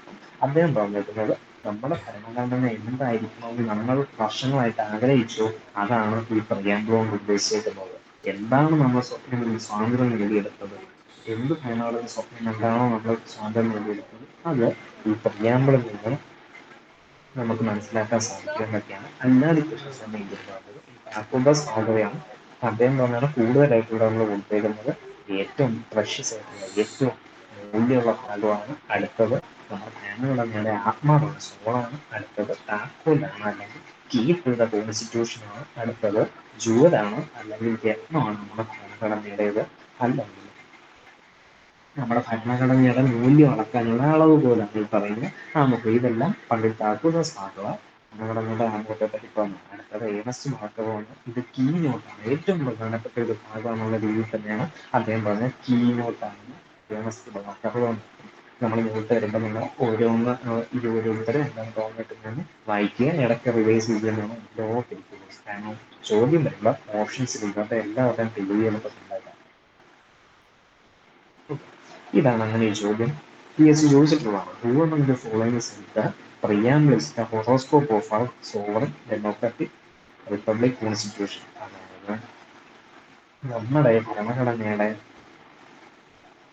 അല്ലെങ്കിൽ നമ്മുടെ സോവറൻ ഡെമോക്രാറ്റിക് റിപ്പബ്ലിക് കോൺസ്റ്റിറ്റ്യൂഷൻ, നമ്മുടെ ഭരണഘടന അത് തന്നെയാണ്. അതിന്റെ വിശേഷണം ചേർത്ത് മാത്രം ചോദ്യം വെച്ച് ബുദ്ധിമുട്ടായിട്ട് കാണിക്കാനായിട്ട് അങ്ങനെ ചേർക്കുന്നുണ്ട്. അപ്പം നമ്മുടെ ഭരണഘടനയുടെ ജാതകം ആയിട്ട് ആമുഖത്തെ വിശേഷിപ്പിച്ച് ആരെന്നാണ് ചോദ്യം. നിങ്ങളൊന്ന് ചുമ്മാ ഒന്ന് ആലോചിച്ച് നോക്കുക. കെ എം മുൻഷിയാണോ, അല്ലെ ജവഹർലാൽ നെഹ്റു ആണോ, ഏണസ്റ്റ് ബാഫറാണോ, BR അംബേദ്കർ ആണോ? ഇതിൻ്റെ അകത്ത് രണ്ട് വ്യക്തികളുടെ കാര്യം നമ്മൾ ഓൾറെഡി സൂചിപ്പിച്ചത്.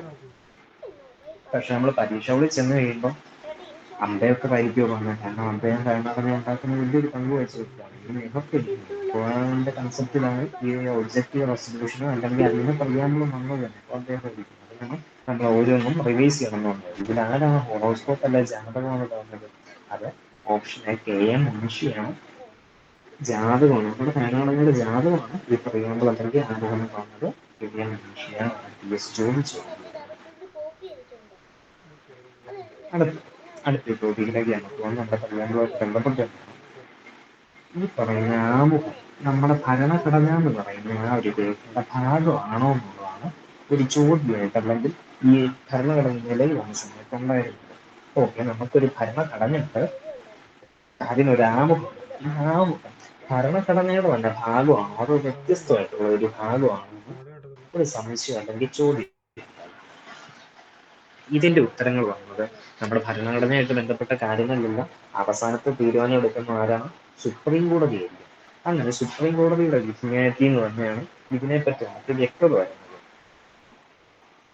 ഓക്കെ. ഏറ്റവും ആദ്യമായിട്ട് ഇത്തരത്തിൽ ഈ പറയുന്ന ആമുഖം അല്ലെങ്കിൽ പ്രിയാമ്പിൾ ഇതൊക്കെ ചോദിച്ചു വരാൻ ചാൻസ് പി എസ് സിയിലെ ഏത് ചോദ്യത്തിലാണ് ഇതിന്റെ ഭാഗമെന്ന് പറയുന്നത് സ്റ്റേറ്റ്മെന്റുകളിൽ നിന്ന് വരാൻ സാധ്യതയുണ്ട്. അതുകൊണ്ടാണ് ഇത് പറയുന്നത്. ഏറ്റവും ആദ്യമായിട്ട് സുപ്രീം കോടതി ഈ ആമുഖത്തെ പ്രിയാമ്പിൾ നമ്മുടെ ഭരണഘടനയുടെ ഭാഗമാണോ അല്ലയോ എന്ന് ഒരു പരാമർശം നടത്തിയത് ബെയ്റൂബാരി യൂണിയൻ കേസ് 1960 എന്ന് പറഞ്ഞ ഒരു കേസിലായിരുന്നു. ഈ ബെയ്റൂബാരി കേസ് എന്ന് പറഞ്ഞാൽ നിങ്ങൾ അതങ്ങനെ പഠിച്ചിരിക്കുന്നുണ്ടെങ്കിൽ ഒരു നമ്മുടെ ഈ ജിജ്ഞാസയ്ക്ക് വേണ്ടി ചുമ്മാ അറിയാനായിട്ട് പറഞ്ഞുതരാം. ഈ ബെയ്റൂബാരി യൂണിയൻ എന്ന് പറഞ്ഞാൽ നമ്മുടെ വടക്കിഴക്കൻ ഭാഗത്തായിട്ട്, അതായത് ഇപ്പോൾ ബംഗ്ലാദേശ് അന്നത്തെ കാലത്ത് ഈസ്റ്റ് പാകിസ്ഥാനുമായിരുന്ന ഭാഗം നിങ്ങൾക്ക് അറിയാമായിരിക്കും.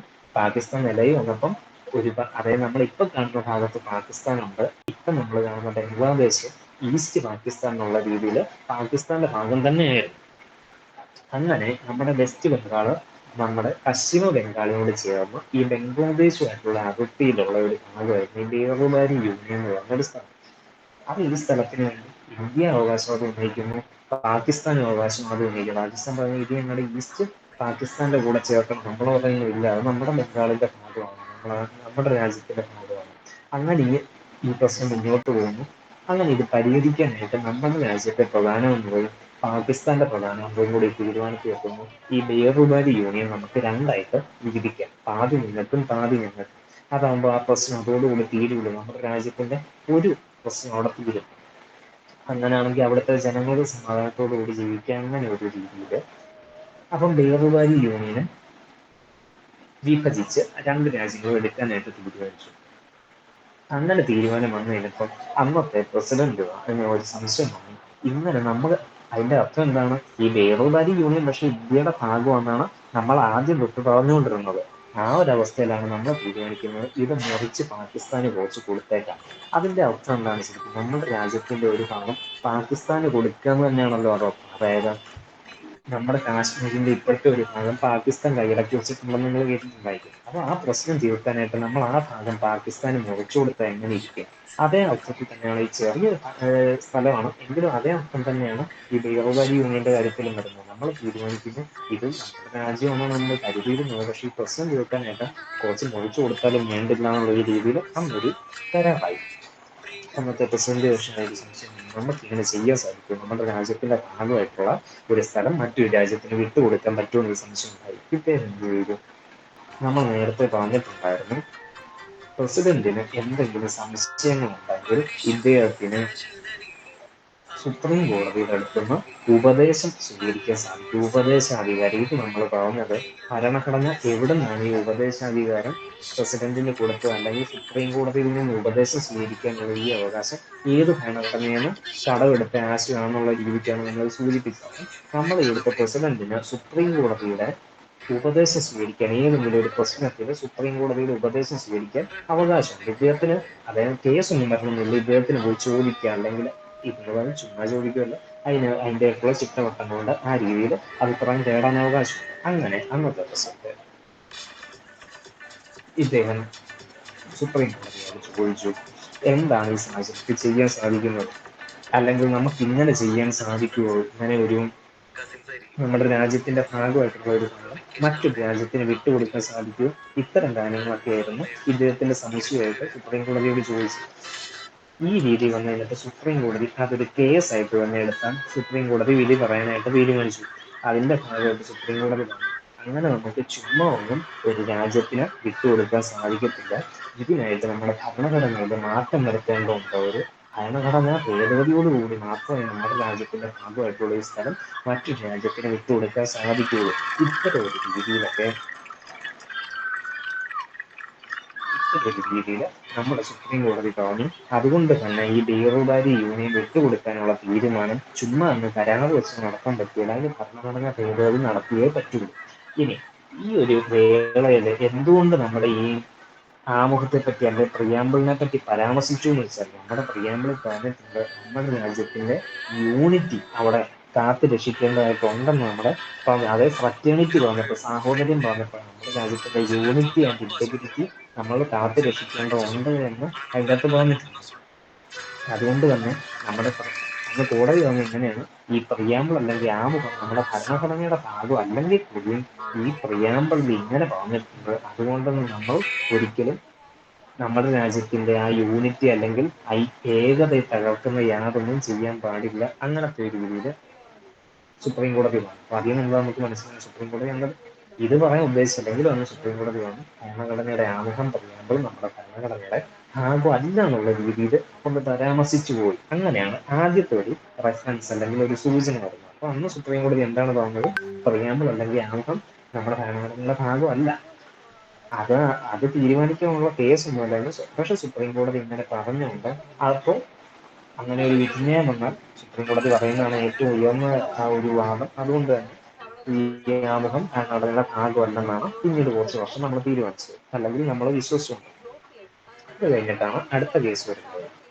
ഇത് നമ്മുടെ കേരളമായിട്ടൊക്കെ ബന്ധപ്പെട്ട ഒരു കേസാണ്, കേശവാനന്ദ ഭാരതി കേസ്. ഈ കേസിന്റെ മുഴുവൻ ആ കേസിന്റെ മൊത്തം ഒരു പേര് പറഞ്ഞാൽ കേശവാനന്ദ ഭാരതി സ്റ്റേറ്റ് ഓഫ് കേരള എന്ന് ഈ കേസിന്റെ മുഴുവൻ പേര്. 1973 കേസാണ്. ഇനി ഇത് എന്തുകൊണ്ട് ഈ കേസ് വന്നു എന്നുള്ളതൊന്നും നിങ്ങൾ അറിയേണ്ട കാര്യമില്ല. അതും ചുമ്മാ അറിയാനായിട്ട് നിങ്ങൾ ഒരു ക്യൂരിയോസിറ്റിയുടെ ഇതിൽ പറയാൻ, നമ്മുടെ കേരളം നിലയിൽ വന്നതിന്റെ ഭൂപരിഷ്കരണ നിയമങ്ങളൊക്കെ വന്നു നിലനിൽക്കുന്നുണ്ടെങ്കിൽ, അതായത് അന്നത്തെ കാലത്ത് കുറേയേറെ ജന്മിമാരുണ്ടായിരുന്നു. ഈ ജന്മിമാരില് ഇത്ര സ്ഥലത്തിൽ കൂടുതൽ കയ്യാളുന്നവരുടെ കയ്യിൽ നിന്ന് ആ സ്ഥലം സർക്കാർ ഏറ്റെടുക്കുകയും അത് പാവപ്പെട്ടവർക്ക് സ്ഥലം ഇല്ലാത്തവർക്കൊക്കെ കൊടുക്കുകയൊക്കെ ചെയ്യുന്നത്. അതൊക്കെയാണ് ഭൂപരിഷ്കരണം കൊണ്ട് ഉദ്ദേശിക്കുന്നത്. അങ്ങനത്തെ കുറെ നിയമങ്ങളൊക്കെ നമ്മുടെ കേരളം രൂപീകൃതമായി കഴിഞ്ഞിട്ട് സംഭവിച്ചു. ഇതിന്റെ ഭാഗമായിട്ട് ഇങ്ങനെ, അതായത് കൂടുതൽ സ്ഥലമുള്ളവരുടെ കയ്യിൽ നിന്ന് സ്ഥലം സർക്കാർ ഏറ്റെടുക്കുന്നു, അത് പാവപ്പെട്ടവർക്കായിട്ട് കൊടുക്കുന്നു. അങ്ങനെ ഏറ്റെടുത്തപ്പോൾ സ്വകാര്യ വ്യക്തിയും ഏറ്റെടുക്കുന്ന പോലെയല്ല ഒരു മതസ്ഥാപനത്തിൽ നിന്നോ അല്ലെങ്കിൽ മതവുമായിട്ട് ബന്ധപ്പെട്ട ഒരു സ്ഥാപനത്തിൽ നിന്ന് ഏറ്റെടുക്കുന്നു എന്നുള്ള രീതിയിൽ ബ്ലോക്ക് ചെയ്ത് വെച്ചോ, കാസർഗോട്ടെ ഒരു മഠത്തിന്റെ മഠാധിപതിയായിട്ടുള്ള കേശവാനന്ദ ഭാരതി ഇദ്ദേഹത്തിന്റെ ബ്ലോക്ക് മഠത്തിന്റെ ചെയ്താൽ സ്ഥലങ്ങളും സർക്കാർ ഇങ്ങനെ ഏറ്റെടുത്തു. ഇത് നിയമവിരുദ്ധമാണെന്നുള്ള രീതിയിൽ സുപ്രീം കോടതി കൊണ്ട് കേസ് കൊടുത്തു. ആവശ്യം പറഞ്ഞാൽ മതി. അപ്പൊ ഇതിന്റെ ഭാഗമായിട്ടാണ് ഈ ബ്ലോക്ക് ചെയ്താൽ Kesavananda mobile Bharati state of Kerala എന്ന് പറഞ്ഞ 1973 കേസ്. ഇത് കാരണം എന്താ വിളിക്കൂലേ?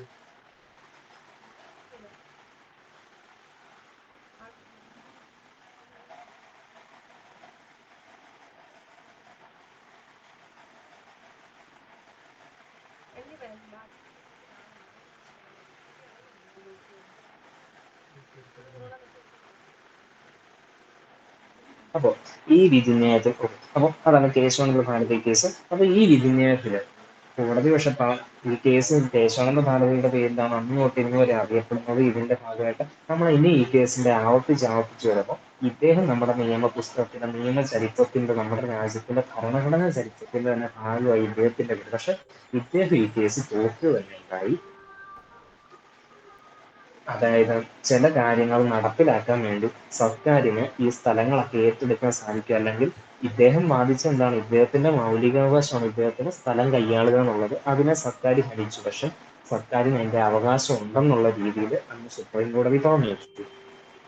അന്ന് സുപ്രീം കോടതി പറഞ്ഞു, ഒപ്പം നമ്മുടെ പ്രിയാമ്പിൾ എന്ന് പറഞ്ഞാൽ നമ്മുടെ ആ ഭരണഘടനയുടെ ആമുഖം എന്ന് പറഞ്ഞാൽ നമ്മുടെ ഭരണഘടനയുടെ ഭാഗമാണ്. അത് നമ്മൾ ഭരണഘടന ഉണ്ടാക്കിയവരുടെ മനസ്സ് വായിക്കാനുള്ള, അല്ലെങ്കിൽ അവർ ഏത് ആശയമാണോ നമ്മുടെ ഭരണഘടനയിൽ ഉണ്ടാവേണ്ടത് അതൊക്കെ മനസ്സിലാക്കി തരാനുള്ള ഒരു ഭാഗമാണ് ഈ പറയുന്ന ആമുഖം എന്ന് സുപ്രീം കോടതി പറഞ്ഞു.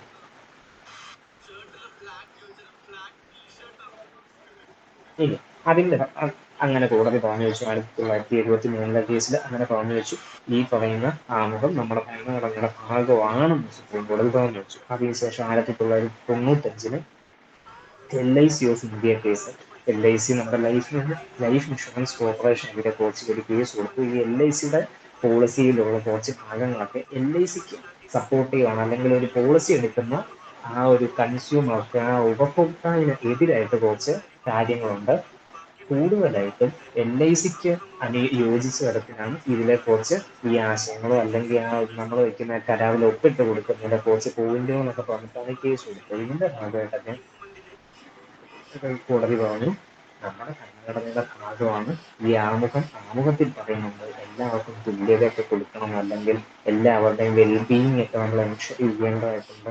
ഇത്തരം കൺസെപ്റ്റുകളിലൊക്കെ എക്കണോമിക് ആയിട്ടുള്ള ജസ്റ്റിസ് ഒക്കെ, എക്കണോമിക് ആയിട്ടുള്ള നീതിയൊക്കെ നമ്മൾ ഉറപ്പാക്കേണ്ടതുണ്ട്. ഇത്തരം കാര്യങ്ങളൊക്കെ നമ്മുടെ ആമുഖത്തിൽ പറഞ്ഞിട്ടുണ്ട്. അതുകൊണ്ട് തന്നെ നമ്മുടെ ഭരണഘടനയുടെ ഭാഗമായിട്ടുള്ള ഈ ആമുഖത്തിൽ പറയുന്ന രീതിയിൽ നമ്മൾ മുന്നോട്ട് പോകാവുള്ളൂ എന്നൊക്കെ കോടതി ഒന്ന് പരാമർശിച്ചു. അതിൽ വീണ്ടും പറഞ്ഞു നമ്മുടെ ഈ ആമുഖം നമ്മുടെ ഭരണഘടനയുടെ ഭാഗം.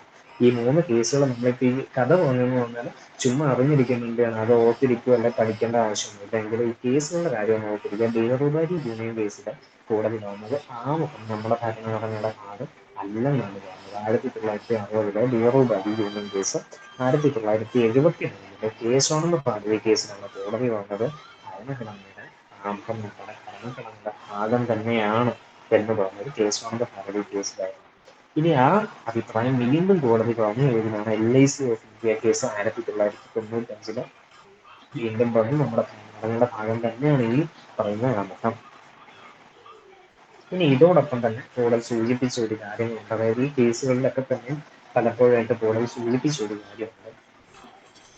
ഈ പറയുന്ന ആമുഖം നമ്മുടെ ഭരണഘടനയുടെ ഭാഗം തന്നെയാണ്. പക്ഷെ അതിന്റെ അർത്ഥം ഈ ആമുഖത്തിൽ കൊടുത്തിട്ടുണ്ട് എന്നുള്ള ഒരു കാര്യത്തിൽ നമ്മുടെ സർക്കാരിന് എന്തെങ്കിലും കാര്യം ചെയ്യാനോ അല്ലെങ്കിൽ നമ്മുടെ സർക്കാരിന് എന്തെങ്കിലും ചെയ്യാതിരിക്കാനോ ഉള്ള ഒരു സോഴ്സ് അല്ല, അല്ലെങ്കിൽ ഒരു ഡോക്യുമെന്റ് അല്ല, ഒരു രേഖ അല്ല ഈ പറയുന്ന ആമുഖം എന്നാണ് പറഞ്ഞത്. ഒന്നുകൂടി പറയാൻ,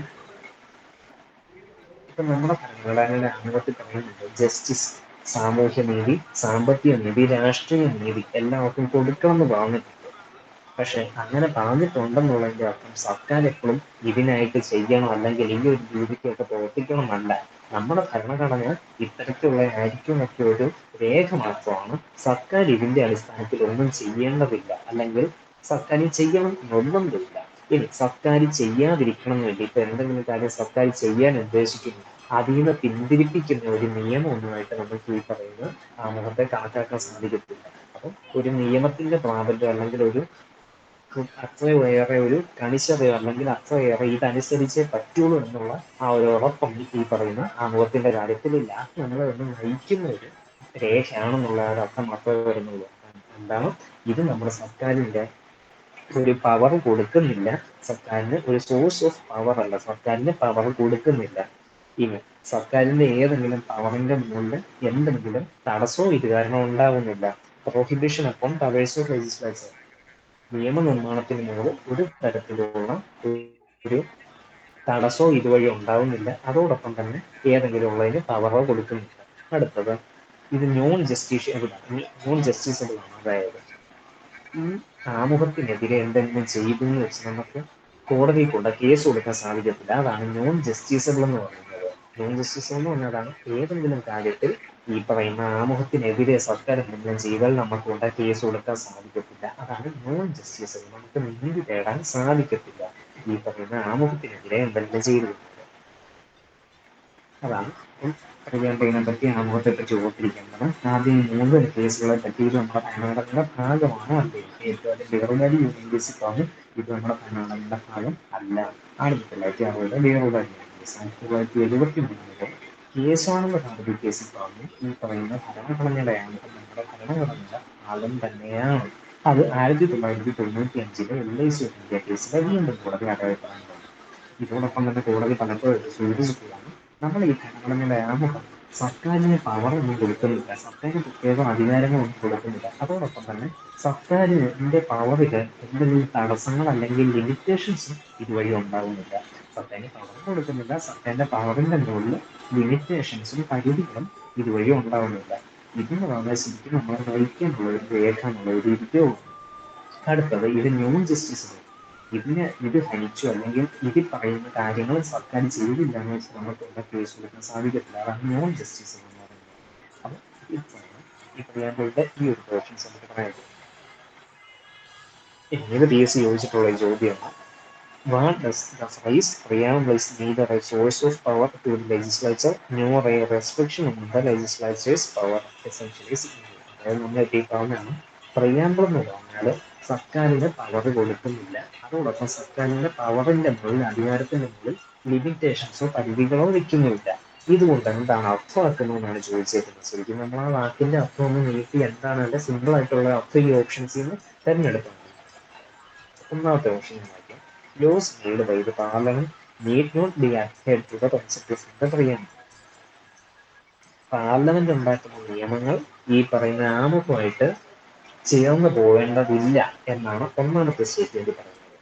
അതായത് പാർലമെന്റ് ഉണ്ടാക്കുന്ന നിയമങ്ങൾ ഈ പറയുന്ന ഭരണഘടനയുടെ ആമുഖത്തിലെ ആശയങ്ങളുമായിട്ട് ചേർന്ന് പോവേണ്ടതില്ല എന്നാണ് ഒന്നാമത്തെ സ്റ്റേറ്റ്മെന്റ് പറയുന്നത്. അത് ശരിയാണോ തെറ്റാണോ എന്ന് മുന്നോട്ട് വെച്ചോളൂ, അല്ലെങ്കിൽ മനസ്സിൽ വെച്ചോളൂ. അത് ശരിയാണോ തെറ്റാണോ? പാർലമെന്റ് ഉണ്ടാക്കുന്ന നിയമങ്ങൾ ഈ ഭരണഘടനയുടെ ആമുഖമായിട്ട് ചേർന്ന് പോകേണ്ടതില്ല. അത് ശരിയാണോ തെറ്റാണോ എന്ന് ഓർത്തു വയ്ക്കുക. അടുത്തത് parliament cannot make laws inconsistent with the principle ensuring in the preamble. ഭരണഘടനയുടെ ആമുഖത്തിലുള്ള ആശയങ്ങളുമായിട്ട് പൊരുത്തപ്പെടാത്ത നിയമങ്ങൾ പാർലമെന്റ് ഉണ്ടാക്കാൻ പാടില്ല. അതായത് ഈ ആമുഖമായിട്ട് പൊരുത്തപ്പെടാത്ത നിയമങ്ങൾ പാർലമെന്റ് ഉണ്ടാക്കാൻ പാടില്ലെന്നാണ് രണ്ടാമത്തെ സ്റ്റേറ്റ്മെന്റ്. അത് ശരിയാണോ തെറ്റാണോ നിങ്ങൾ മുന്നോട്ട് വയ്ക്കുക. ആമുഖമായിട്ട് പൊരുത്തമില്ലാത്ത നിയമങ്ങൾ പാർലമെന്റ് ഉണ്ടാക്കാൻ പാടില്ല. അത് ശരിയാണോ തെറ്റാണോ ഓർത്തു വയ്ക്കുക.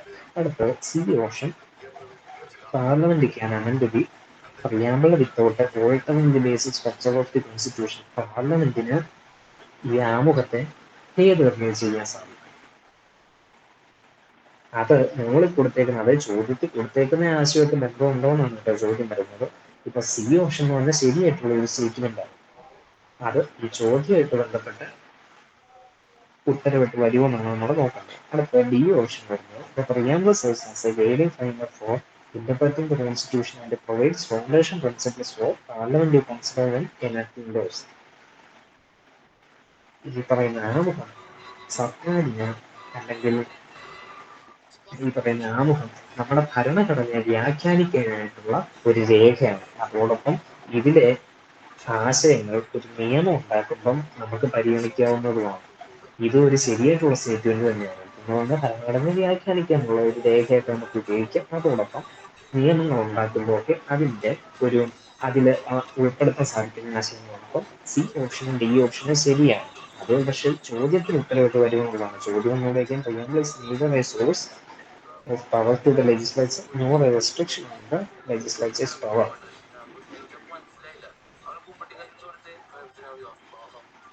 ഇതിന്റെ ഉത്തരവിട്ട് വരുന്നത് എ ഓപ്ഷനാണ് ശരിക്കും ഉത്തരവിട്ട് വരുന്നത്. നമ്മുടെ പാർലമെന്റിന്റെ പവർ കൊടുക്കുന്നുമില്ല, പാർലമെന്റിന്റെ പവർ എടുത്തു കളയുന്നില്ല എന്താണ് നമ്മുടെ ഈ ആമുഖം എന്നാണ് കോടതി പറഞ്ഞേക്കുന്നത്. അതിന്റെ അർത്ഥം എ ഓപ്ഷൻ ശരിയാണല്ലോ. പാർലമെന്റിന്റെ നിയമങ്ങൾ ഈ പറയുന്ന പ്രിയാമ്പിൾ അല്ലെങ്കിൽ ആമുഖമായിട്ട് ചേർന്ന് പോകേണ്ടതില്ല എന്നുള്ളത് ശരിയായിട്ടുള്ള ഒരു ഉത്തരം തന്നെയാണല്ലോ. അതുകൊണ്ട് അത് വരും. രണ്ടാമത്തേത് parliament cannot make laws inconsistent. അത് പക്ഷേ ഇതിന്റെ നേരെ ഓപ്പോസിറ്റ് ആണ്.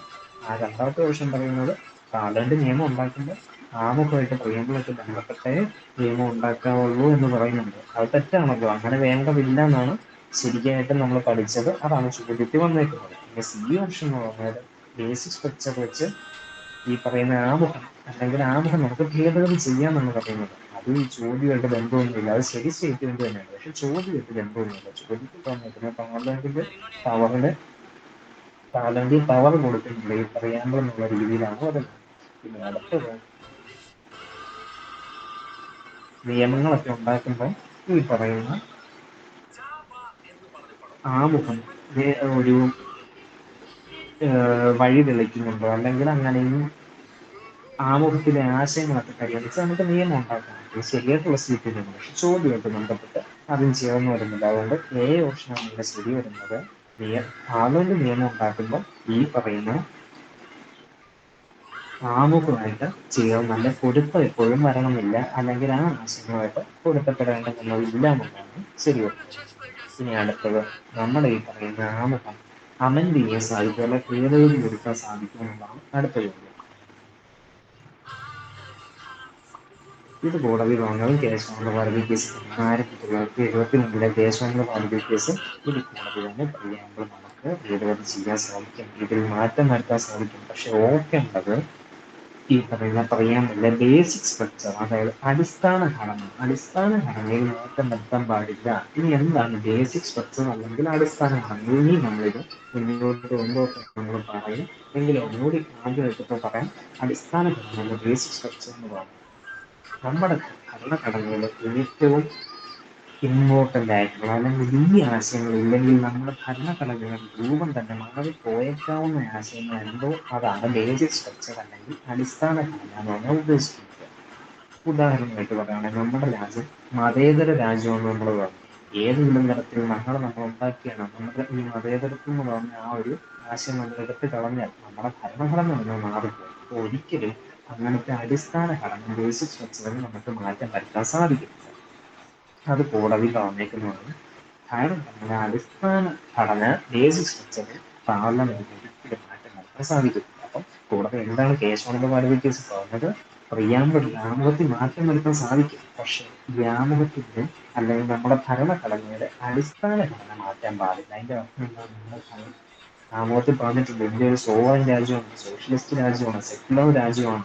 ഇതിലൊന്നും നമുക്ക് മാറ്റം വരുത്താൻ സാധിക്കത്തില്ല. നാളെ ഏതെങ്കിലും ഒരു സർക്കാർ തീരുമാനിക്കണം നമ്മുടെ ആമുഖത്തിന് സോവറൻ എന്ന് പറഞ്ഞാൽ സെക്യുലർ എന്ന് പറഞ്ഞാൽ റിപ്പബ്ലിക് എന്ന് പറഞ്ഞ ഈ ആശയം എടുത്ത് കളഞ്ഞേക്കാം. അത് സാധിക്കത്തില്ല. നമ്മുടെ ഭരണഘടനയുടെ അടിസ്ഥാന ഘടനയെ മാറ്റുന്നതോടൊപ്പം അത് ചെയ്യാൻ സാധിക്കത്തില്ലെന്നാണ് കോടതി. പക്ഷെ ഏതെങ്കിലും നല്ല ആശയം നമുക്ക് കൂട്ടിച്ചേർക്കണം എന്നുണ്ടെങ്കിൽ പിന്നീട് കൂട്ടിച്ചേർക്കാൻ സാധിക്കും. അങ്ങനത്തെ മാറ്റങ്ങളൊക്കെ വരുത്താൻ സാധിക്കും. പക്ഷെ ഭരണഘടനയുടെ അടിസ്ഥാന ആശയങ്ങളെ അടിസ്ഥാന ഘടനയെ മാറ്റം വരുത്താൻ സാധിക്കത്തില്ല. ഇനി ഒരേ ഒരു തവണയാണ് നമ്മുടെ ആ ഭരണഘടനയുടെ ആമുഖം ഭേദഗതി നടത്തിയത്, അമെൻഡ്മെന്റ് നടത്തിയത്, മാറ്റം വരുത്തിയത്. അത് 42ാമത്തെ നമ്മൾ കഴിഞ്ഞ പ്രാവശ്യം പറഞ്ഞാണ് 1976 42ാമത്തെ ഭരണഘടനാ ഭേദഗതി വഴിയാണ്. ഇത് പ്രകാരം 3 വാക്കുകൾക്ക് ആഡ് ചെയ്ത് സോഷ്യലിസ്റ്റ്, സെക്യുലർ, ഇന്റഗ്രിറ്റി. ഇത് നമ്മൾ ഓർത്ത് വെച്ചുകൂടാ. 1976 42ാമത്തെ ഭരണഘടനാ ഭേദഗതി വഴി ഒറ്റത്തവണ മാത്രം നമ്മൾ പ്രിയാമ്പിളിൽ ആമുഖത്തിന് മാറ്റം വരുത്തിയിട്ടുള്ളൂ. അതുവഴി സോഷ്യലിസ്റ്റ്, സെക്യുലർ, ഇന്റഗ്രിറ്റി എന്ന് പറഞ്ഞ് 3 വാക്കുകൾ ആഡ് ചെയ്തു. ഇനി ഇതുമായിട്ട് ബന്ധപ്പെട്ട് ചോദ്യം നോക്കാം. Which of the following statement is or are correct about the preamble of Constitution of India? ഇതിൽ ഏത് സ്റ്റേറ്റ്മെന്റുകളാണ് നമ്മുടെ പ്രിയാമ്പിൾ ആമുഖമായിട്ട് ബന്ധപ്പെട്ട് കറക്റ്റ് ആയിട്ടുള്ളത് എന്നാണ്, ശരിയായിട്ടുള്ളതാണ് എന്നാണ് ചോദ്യം. ഒന്നാമത്തെ statement, by 42nd Constitution Amendment Act 4 new words are socialist, secular, democratic and integrity. 42ാമത്തെ ഭേദഗതി പ്രകാരം 4 പുതിയ വാക്കുകൾ ആഡ് ചെയ്തു എന്നാണ് സ്റ്റേറ്റ്മെന്റ് പറയുന്നത്. സോഷ്യലിസ്റ്റ്, സെക്യുലർ, ഡെമോക്രാറ്റിക്, ഇന്റഗ്രിറ്റി, ഈ 4 വാക്കുകൾ ആഡ് ചെയ്തു. അതാണ് ഒന്നാമത്തെ സ്റ്റേറ്റ്മെന്റ്. ആ ശരിയാണോ തെറ്റാണോ എന്ന് നിങ്ങൾ നോക്കി വെച്ചോളൂ. അടുത്തത്, preamble is based on the objective resolution moved by Jawaharlal Nehru in the Constitutive Assembly. ഭരണഘടനയുടെ ആമുഖം എന്ന് പറഞ്ഞാൽ നമ്മുടെ ഭരണഘടന നിർമ്മാണ സഭയിൽ നെഹ്റു അവതരിപ്പിച്ച ഒബ്ജക്റ്റീവ് റെസൊല്യൂഷൻ നിന്നാണ് ഉണ്ടായിരിക്കുന്നത്. അത് ശരിയാണോ തെറ്റാണോ എന്ന് നോക്കി വെച്ചോളൂ. ആമുഖം ഉണ്ടായിരിക്കുന്നത് കോൺസ്റ്റിറ്റ്യൂന്റ് അസംബ്ലിയുടെ ഭരണഘടനാ നിർമ്മാണ സഭയിൽ നെഹ്റു അവതരിപ്പിച്ച ഒബ്ജക്റ്റീവ് റെസൊല്യൂഷന്റെ അടിസ്ഥാനത്തിലാണ് ഉണ്ടായിരിക്കുന്നത്. ശരിയാണോ തെറ്റാണോ എന്ന് നോക്കി വെച്ചോളൂ. അടുത്തുള്ള 3ാമത്തെ statement, Supreme Court held that the preamble can be amended by the parliament but without destroying the basic structure of the constitution. ഒന്നാമത്തെ സ്റ്റേറ്റ്മെന്റ് എന്താണ്? സുപ്രീം കോടതി പറഞ്ഞിട്ടുണ്ട് എന്താണ്? നമ്മുടെ ഭരണഘടനയുടെ ആമുഖത്തിൽ മാറ്റം വരുത്താൻ സാധിക്കും, പക്ഷേ ഭരണഘടനയുടെ അടിസ്ഥാന ഘടനയിൽ ബേസിക് സ്ട്രക്ചറിൽ മാറ്റം വരുത്തിക്കൊണ്ടാവരുത് അങ്ങനെ മാറ്റം വരുത്തുന്നു എന്നാണ് സുപ്രീം കോടതി പറഞ്ഞത്. അപ്പൊ 3ാമത്തെ സ്റ്റേറ്റ്മെന്റ് ശരിയാണോ തെറ്റാണോ കൂടി ഓർത്ത് വയ്ക്കുക. ഇനി അതെല്ലാം വെച്ചിട്ട് ഇവിടെ ഓപ്ഷൻസിൽ ഏതാണ് കറക്റ്റ് എന്നുള്ളതോട് നിങ്ങൾ നോക്കുക.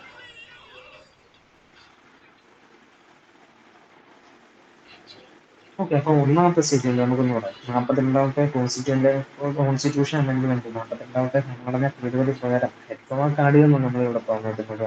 ഈ രണ്ടാമത്തെ പോയിന്റ് അവിടെ 3 വാക്ക് ആഡ് ചെയ്തേക്കുന്നത്. ഇവിടെ പറഞ്ഞേക്കുന്നത് 4 വാക്ക് ആഡ് ചെയ്തിട്ടുണ്ടെന്നാണ് പറഞ്ഞേക്കുന്നത്.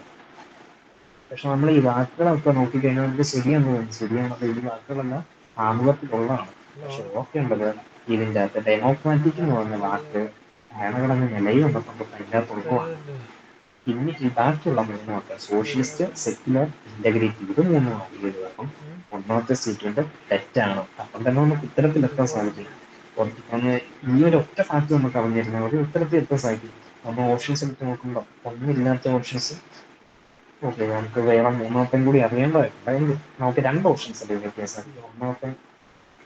ഒന്നാമത്തെ സ്റ്റേറ്റ്മെന്റ് തെറ്റാണ്. നമുക്ക് മിച്ചമുള്ളത് ബി ആൻഡ് സി. തന്നെ. അപ്പം രണ്ടിനും രണ്ടാമത്തെ ഓപ്ഷൻ ഉണ്ട്. അപ്പം രണ്ടാമത്തെ ഓപ്ഷൻ ശരിയാണ്, നമുക്ക് അതിൽ മനസ്സിലാവും. കൊടുക്കണം നല്ലത്. എങ്ങനെയാ പ്രോസസ്സ് വന്നത്? നമുക്ക് ഒന്നാമത്തെ സ്റ്റേറ്റ്മെന്റ് തെറ്റാണ് നമ്മൾ പഠിച്ചത് വെച്ച് മനസ്സിലാവും. അതുവഴി നമ്മൾ എ ഓപ്ഷൻ, ബി ഓപ്ഷൻ നമ്മൾ വെട്ടിക്കും. അല്ല ഇനി പണിയെടുക്കേണ്ടി നമ്മുടെ ഈ വരും. ബി ഓപ്ഷനും സി ഓപ്ഷനും ആണുള്ളത്. ഇനി രണ്ടിലും രണ്ടെന്ന് പറഞ്ഞ ഓപ്ഷൻ ശരിയാണ് എടുത്തിട്ടുണ്ട്. അതിന്റെ അർത്ഥം ഈ preamble is based on the objective resolution Muhammad Ali Jawaharlal നെഹ്റുവിനുള്ള രണ്ടാമത്തെ സ്റ്റേറ്റ്മെന്റ് ശരിയെന്നാണ് അർത്ഥം.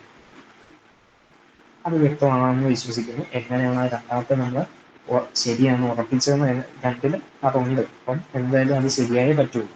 അടുത്തത് മൂന്നാമത്തേത് സുപ്രീം കോടതി. ഇനി മൂന്നാമത്തെ ഓപ്ഷൻ ശരിയാണോ അല്ലെന്ന് നമുക്ക് അതറിയത്തില്ലെങ്കിൽ കറക്കി കുത്താനുള്ള ഒരു ഓപ്ഷൻ കൂടി ഉണ്ട്. എങ്കിലും നമ്മൾ ഇവിടെ പഠിച്ച സ്ഥിതിക്ക് നമുക്ക് മനസ്സിലാവും. സുപ്രീം കോടതി പറഞ്ഞിട്ടുണ്ട് ഈ പറഞ്ഞ നമുക്ക് ഭേദഗതി ചെയ്യാം, പക്ഷെ ഭരണഘടനയുടെ അടിസ്ഥാനങ്ങളൊന്നും മാറ്റം വരുത്താൻ പാടില്ല. അപ്പൊ അതാണ് നമ്മുടെ പ്രിയാമ്പിൾ വന്ന ടോപ്പിക്ക്. അത് കഴിഞ്ഞ ആ ഒരു ഒറ്റ പേജുള്ള ആ ഒരു രേഖ വെച്ചിട്ട് നമുക്ക് കുറച്ച് ചോദ്യങ്ങളാണ് പ്ലസ് ചോദിക്കുന്നത്. അപ്പൊ ഇത്തരം കാര്യങ്ങൾ ശരിക്കും പഠിച്ചു വെച്ചാൽ മതി. എന്തെങ്കിലും ഡൗട്ട് ഉണ്ടോ ചോദിക്കുക. എന്റെ not ഗ്രൂപ്പിലിട്ടാണ്.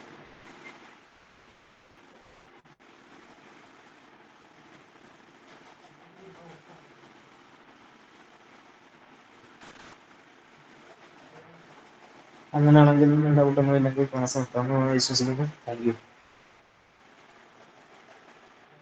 Thank you, sir. Thank you, sir.